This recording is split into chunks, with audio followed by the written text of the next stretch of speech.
Sarah, and Melanie. That's my three motivations. You say that you will recruit top talent with a vested interest in Lawrence County to serve as administrators. How will you go about getting the best and the brightest to come to Lawrence County?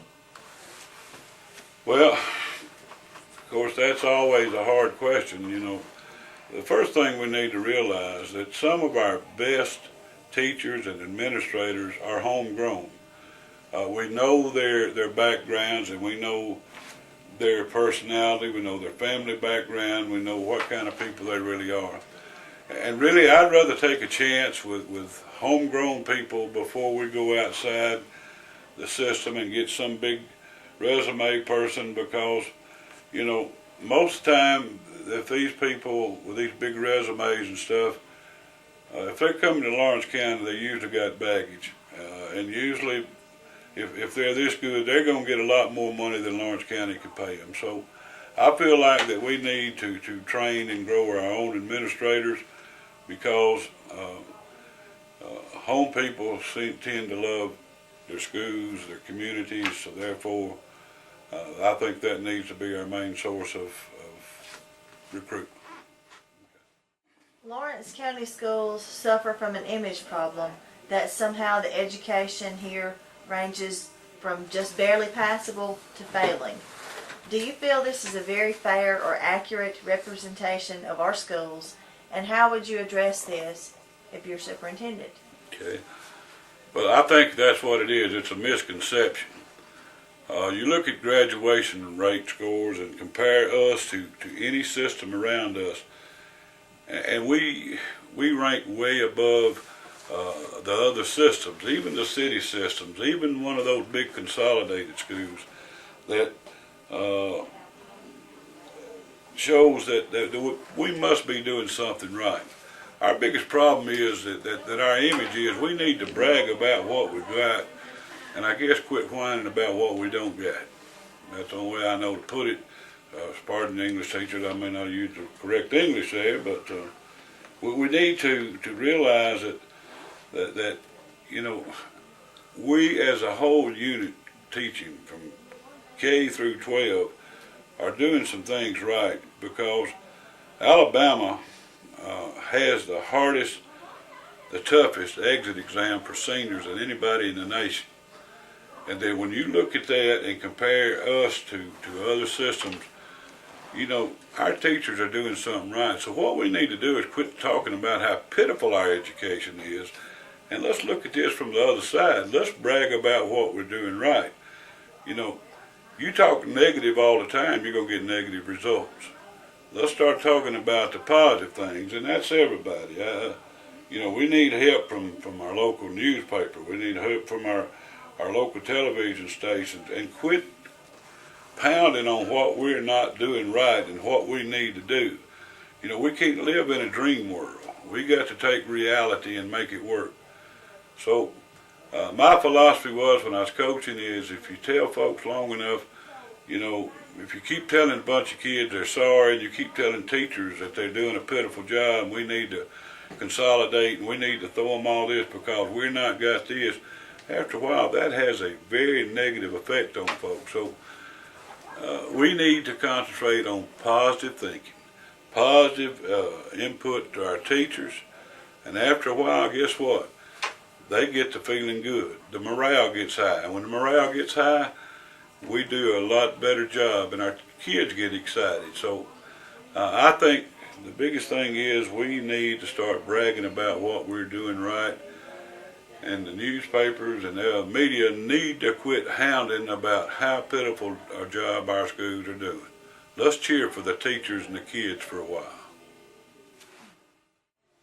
What do you foresee as being the greatest obstacle facing the next superintendent's administration, and how would you tackle or handle this?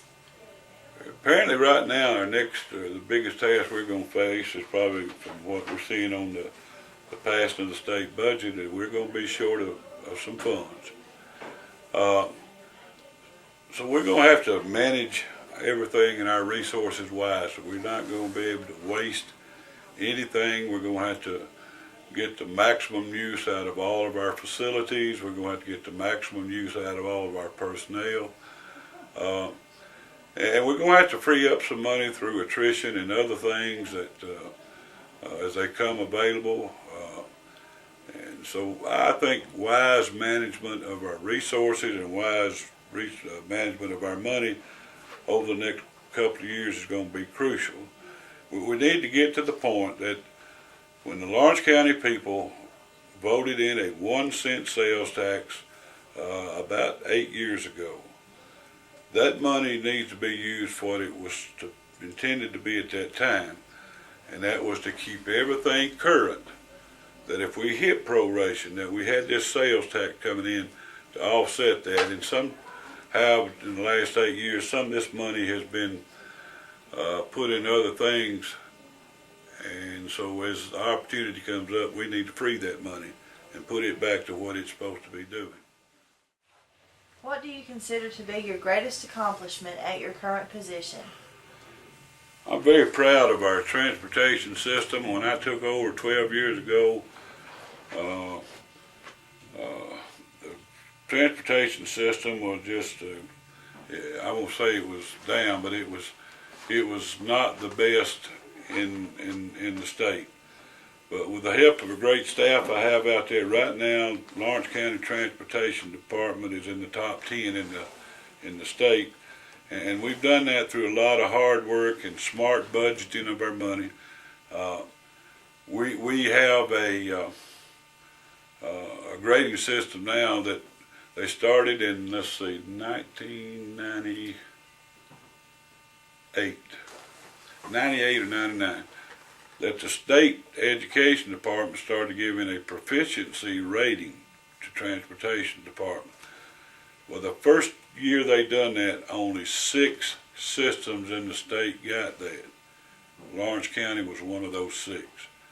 And we've had that proficiency rating from the state every year since 1998. And so we're very proud of that, and we know it's come a long way. So I think you can ask any of our drivers or students when they go on a trip, field trip or athletic trip, when we pull up to the schools, our kids are in the very best buses. You know, we got GPS tracking on those buses. We've got digital cameras on those buses. And there's other things planned if our budgets don't get eat up with diesel fuel over the next few years, that we had planned to add to these even more safety features. So we're very proud of that. For anyone who's not very familiar with you, you do have experience beyond transportation and maintenance. You served in the classroom. Tell our viewers about that. Well, I taught in the classroom for nearly 22, 23 years. And you go back and ask my students, I was a social studies teacher. And we tried to make the classes enjoyable and humorous. Because if it's a light atmosphere, and I don't say there's loose, I'm saying me trying to be a comedian and make history funny. We did that. And the kids will come up today and tell me, say, hey, you remember what you told us about when we were in geography at that time and things like, we asked you how they put them lines on these globes and stuff across that water, and you told us they used water paint, and we accepted that. So I tried to do things like that to make it acceptable and understandable and fun. But we have a wide variety of things that we did when we were teaching. So I think I know, and I'm still in touch with the classroom. You know, your opponent can say anything you want to, but it's kind of like riding a bicycle. Once you know how to teach, you know how to